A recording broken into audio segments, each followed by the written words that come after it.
I doing this? Is this worth it?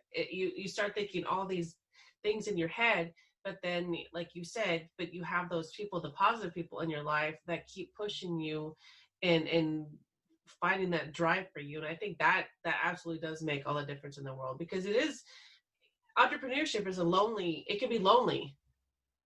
It is. I think, and you're going to have those people that are going to make you question yourself. So I think it is absolutely amazing to have those people that have your back through anything, no matter what you want to do. So, when you had those naysayers, did you have those second guesses and then you just went to the positive people and they helped you through it, or what did you do? For the naysayers, and I think when it did happen, it was more not so much to my face. The way people act, sometimes you can kind of pick up on their behavior. Mm-hmm. You really can. So no one necessarily can say, Mark, you can't do this. Mm-hmm. And the first person who doesn't, I would just say, well, I mean, to the person who says that to me, I'm sure you don't even have the courage to do it yourself. So I don't want to hear that from anyone. And that's usually a big challenge for a lot of people that are too scared to start. And I get it, because it is daunting. It really is. But despite the naysayers, it's just, I kind of brushed it off. I mean, Mm-hmm. even no matter where you are, and I've heard the running joke is, if you have haters, you're doing something right. Yes.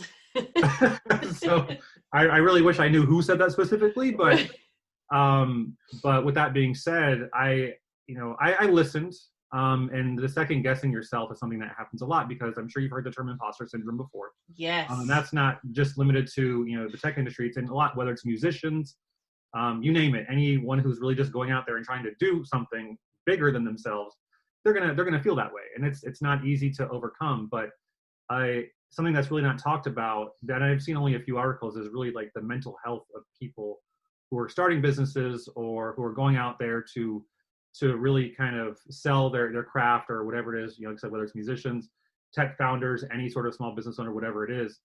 And, we really focus to deal with that. You focus on the people who are there to support you. That's really it. And I wish I could, cite several examples as far as, the really some amazing things people have said to me, but, and it's not just like, it's not the yes man mentality where, they blindly support me. Like, no, they understand, like, you have those conversations with each other saying, you say, okay, this is what I have going on. Here's some of my challenges. And then, like my best friend, for instance, even though he's working on some big things himself, that he can look at it from the lens of being on the outside and saying, okay, like, here's just what I see, asking the questions and just saying, have you thought about this or this? And so that's where it helps to be able to get over. And as far as, why I do this, the why, and I'll quote someone who is amazing when it comes to leadership, Simon Sinek. He has one of the highest rated TED Talks of all time. And I think the title, and I could be misquoting this, is called, I think, Why Good Leaders Make You Feel Safe, or something like that. But it's a phenomenal TED Talk, and it ties to a lot of stuff in the military as well. Just about, like, why, for instance, like, the officers eat last, they take care of their guys or girls, whatever. The people in their charge, because without them, I think that the good leaders understand they don't have a job and there's no need for them to be there. For us, our why is really to continue that legacy of service. And of course, I am definitely kind of moving around to speaking to Verily specifically. But that's really in all aspects. Like, for my life, my dad retired Marine Corps, my grandfather World War II vet, my uncle Vietnam vet. My brother never served, but I think if he did, he has the way his mind works is amazing when it comes to strategy. I mean, he's also the kind of person who's like literally good at everything. And he was, one of my role models growing up. Between him and my dad, definitely my pillars of strength, in various ways. But for us, and for me specifically, for the Verily team, our why is to continue that legacy of service. So, and several of us on the team are veterans. A few of us have actually seen combat, but overall, that doesn't take away from the value that someone brings as a veteran. But we understand what service means. And the best part is, for those who haven't served, culturally, they fit into our team perfectly. Our engineers specifically, and a couple other people, and even for our advisory board, we have two veterans as well. One, an ex, he was enlisted first and then became a helicopter pilot, a Black Hawk more specifically. And then another one, and the other one retired as lieutenant colonel in the Air Force. So and both very unique skill sets, but powerhouses in their respective areas. But again, it ties to the legacy of service. And of course, I know you talked to William, that, with him being involved in the nonprofit that he does, that legacy of service has continued.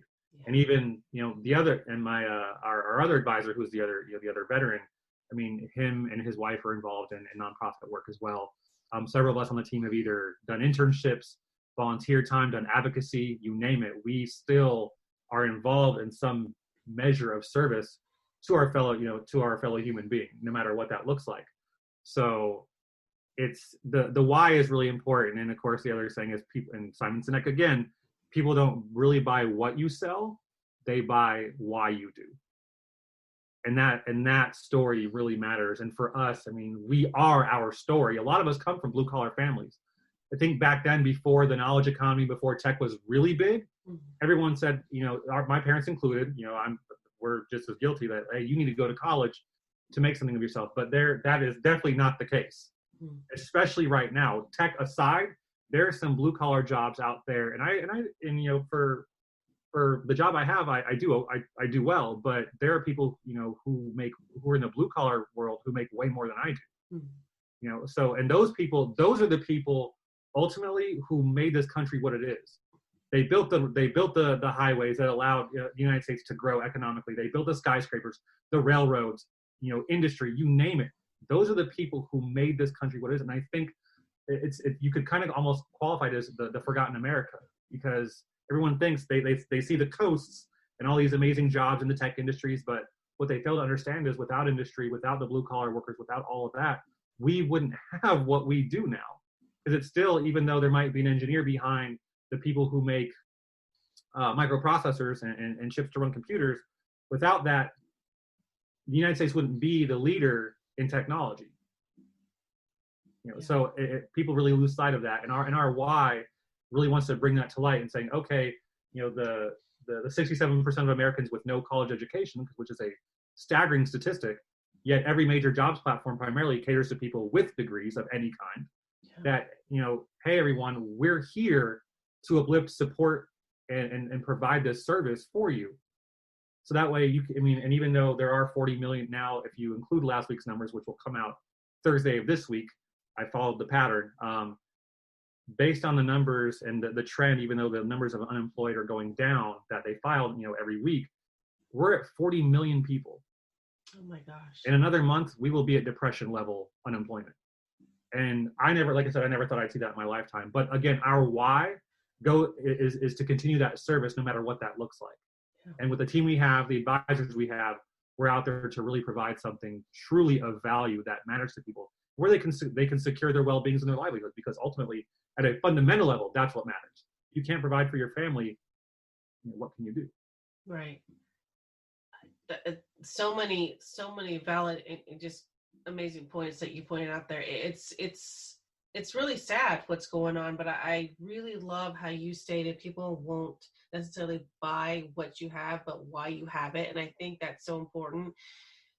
And I tell this to other people who want to start a business, you really have to have a passion for it. You really have to have your why established first. Don't go out there and just do it for the money and that product alone. You have to really find it in your heart on why you want to do this, and share your story, and don't be afraid to get out there and share that why, because nowadays they want to truly see the authenticity of what's going on behind that business. And we are on our team especially. we have a pretty wild bunch, and it's phenomenal. We're close to 20 people, including our advisors now. Nice. Which is uncharacteristic of your standard founder team. And because your average founder team is 3 people, you have a guy who's an engineer, or a person who's an engineer, you have a person who's business, and you have the third person who's maybe a combination of marketing, tech, and business. Maybe, I don't know, but that's usually the standard format. And plus, before, pre-COVID, that you would see those people would typically land, however much money in investment and whatnot. I mean, before our micro investor, which I mean, it's just a nominal amount, but not where no one's quitting their job kind of thing. And this literally just happened like this week.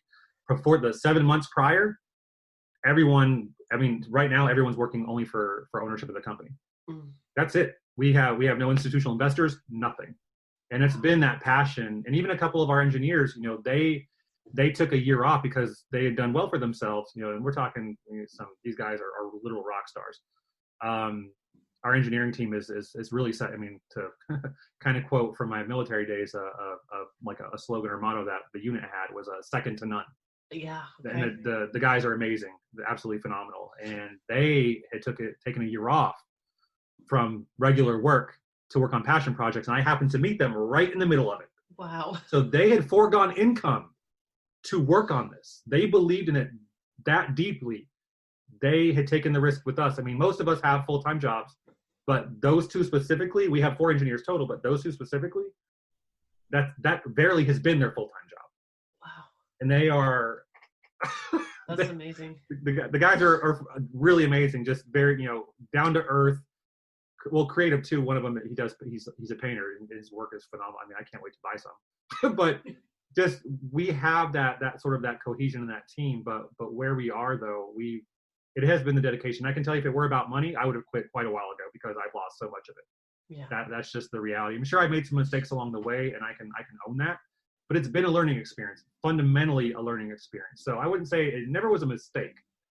It never was. But you really learn sort of the people that you have in your corner versus, you know, the people who just kind of pay lip service to what you're doing. Right. But when the chips are down, they really wouldn't be there to help. And that's why my team is amazing. And they are the people who, if things go sideways, I know I'm like, hey, dude, like I need a couch. Like I would like sell everything if it came down to it. That's how, like, I have that kind of, pardon the joke, but I have that crazy built in where this is all me. If I had to quit my job tomorrow, I would. Right. You know, so that's just how fundamentally, you know, passionate a lot of us are. I mean, the smart thing is to, you know, work your full-time job because jobs are very hard to come by. Right. You know, but, you know, most of us have the luxury of working remotely. So, but for the people out there who don't, our intent is to make sure, and the job seeker doesn't pay anything. And even in the beginning, the employers won't be paying really much, just because we want to make sure, we want to let them know, like, hey, we have this for you. You know, we want you guys to test it out. You know, let us know, give us some feedback. We iterate on that. But we have the versatility and the agility to be able to do that because there wasn't an investor who turned on the faucet for money so we could survive. Right. Which makes us even more lethal because now we don't have to worry about that, at least for now. So, yeah. But we're at a good spot. That's so great. I love to see that. I wish you guys could see the guests sometimes on the screen, because you could see that light, that fire in your eyes, and that passion. You're just like, I would do anything, and your team, and it's so important nowadays to have that fire team in the background. It is so important, and it's so amazing to see that you have that. So where do you see Verily in the next 5 years? Because you're going to have your soft launch when again? It's going to be probably in the next month or so. Okay. We have some, of course I'm biased that I would say this, but it truly is phenomenal what we put together, and with some features and functionality, there are just things that, you know, other platforms don't have. Yeah. You know, and where I see, of course, I have a 7-year plan built, but the funny thing is about technology, with everything we have planned, what would happen in even 5 years will happen in the first year and a half. Mm-hmm. But it's also credit to the engineers we have too, because those guys are rock stars. I mean, perfect example, we talked about a feature we're going to roll out in like version 1.5. So not necessarily a full gigantic new release of new features, but just kind of like 1 or 2 big ones. Yeah. It literally took them 3 days. Oh my gosh. And I was like, I thought this was going to be in the next version, but okay. I'm here for all of it. Incredible. And our advisory board, I mean, and the great thing about the advisory board is they give us, you know, there's some ideas because they have the expertise in the background, you know, especially one who's a VP of HR at a company. With everything, with all the knowledge he has, he's been doing that longer in executive HR roles than one of my teammates has been alive. So the just the sheer value of the